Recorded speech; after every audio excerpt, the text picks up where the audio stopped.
All right, let's get the show started. Global markets have entered 2026 on a notably altered landscape after a turbulent period of high inflation, aggressive rate hikes, and currency volatility. Investors are now taking stock of what has changed and what matters most going forward. Inflation has finally started to ease, and central banks are beginning to shift away from the rapid tightening that dominated the last few years. That doesn't mean that the economic storm is over, but it does mean that investors are recalibrating their strategies. All right, joining me to discuss this further is the Chief Investment Officer for Africa in charge of Middle East and Europe, Standard Chartered, Manpreet Gill. Good to have you. Thanks for having me today. First time in the new year.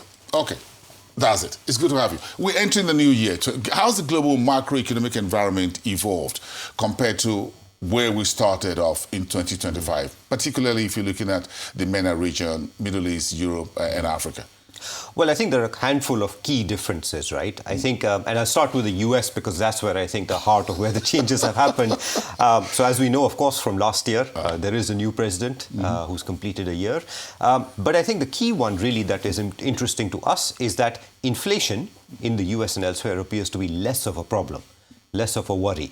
And, it hasn't quite come back to, the 2% level, but it's going in the right direction.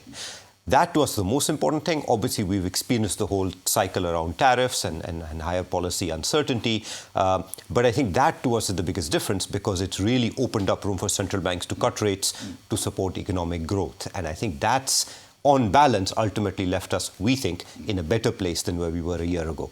Do you think we have clearer picture of where inflation dynamics, interest cycles are going for this year than where we were in 2025? And what that will mean in terms of growth and all of that across emerging markets, even frontier markets in Africa? Absolutely. I think we are much clearer than where we were a year ago. It's not 100%. But, if you look at inflation expectations, right, the market is not expecting a big rebound in inflation. And I think what's really supporting that case is, the fact that oil prices have not spiked. They've remained in a fairly tight range, so there's less of an inflationary challenge there. But also that, U.S. job market, in fact, most major job markets around the world are not super tight. And I think that's helped keep a lid on wages. But I think what that meant is, of course, interest rate cuts. We think in the U.S. there'll be more to come. And when you think about markets across Africa and Nigeria or indeed anywhere else in the emerging market, lower U.S. policy rates and even a weaker U.S. dollar that comes with it, that sets a really strong tailwind for assets in the asset markets in this region. And I think we're already starting to experience that. The FOMC is tonight? It's tonight. What's your outlook? Look, I'm not sure we'll get any action on the rate itself, but I think what's going to be really important is to get some confirmation on what are building expectations that within this quarter we'll get another rate cut. It's a tricky balance. The job market's weak, argues for another rate cut, but we know there have been several non-market pressures on the Fed, and how the Fed sort of balances those in its communication will be quite important. Well, what you folks pushed out last year was that stabilization of the US dollar is important for emerging markets. Now we're seeing the dollar on a bit of a downside volatility as we start the new year, 2026. What's changing? Is that a new normal, or just reacting to geopolitical upheavals, interest rate, lack of direction? And again, you see a lot more crisis coming on the political front, threats with China, East China, whatever, in Venezuela, with the United States, in the Middle East, Iran as well on the card. So actually, I'd zero in on the interest rate part, because while a lot of what you described is, of course, happening in the background, I think the dollar fell last year, and we think it could get weaker this year because US interest rates are falling. And that's taking away what has been a strong source of support for the dollar.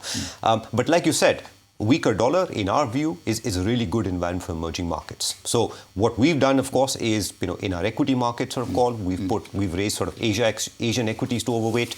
We're overweight India and China's equities within that. But again, speaking more broadly, here in Africa or indeed in the Middle East, these are all part of emerging and frontier markets that tend to benefit when the dollar gets weaker and global liquidity is more supportive. Does the dollar weaker has an impact on your investment risk assessment for this year for developed markets, US, Europe, and in Asia?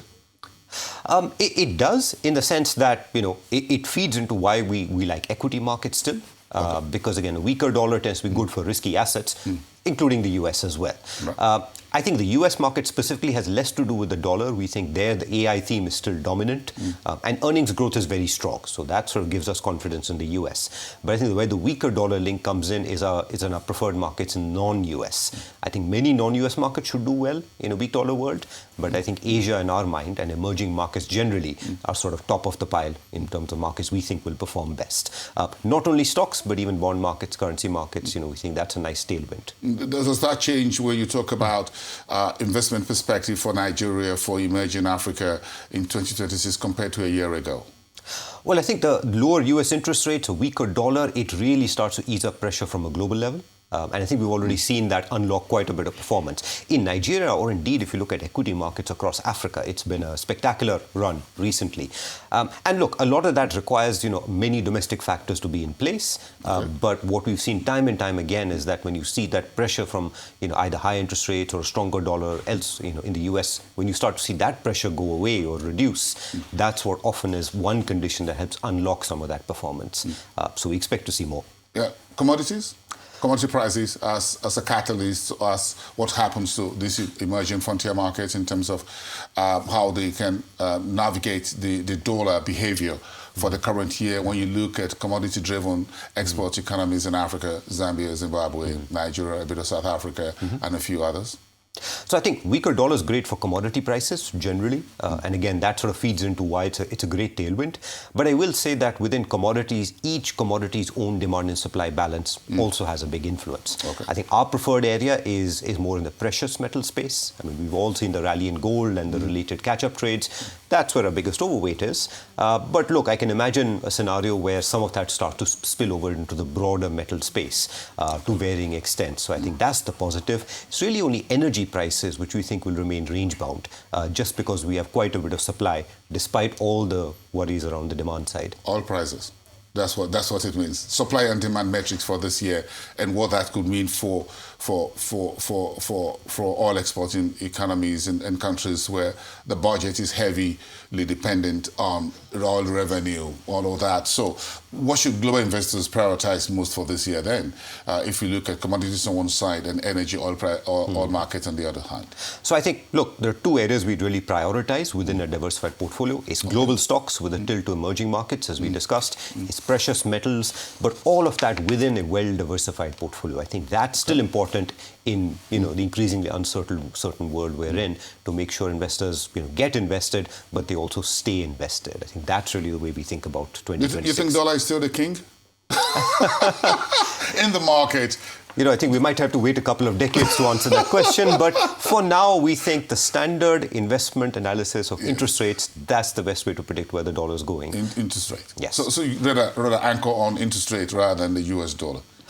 Yes, and I think that will be a better guiding factor for where we go through the year. And in our view, given where the US job market is, lower Fed rates. Thank you so much. It's good to have you. Thanks so much for having me. Gill, thank you so much. It's good to have you from Standard Chartered Bank, the Chief Investment Officer, Africa, Middle East, and Europe. Thank you. Do have a great evening.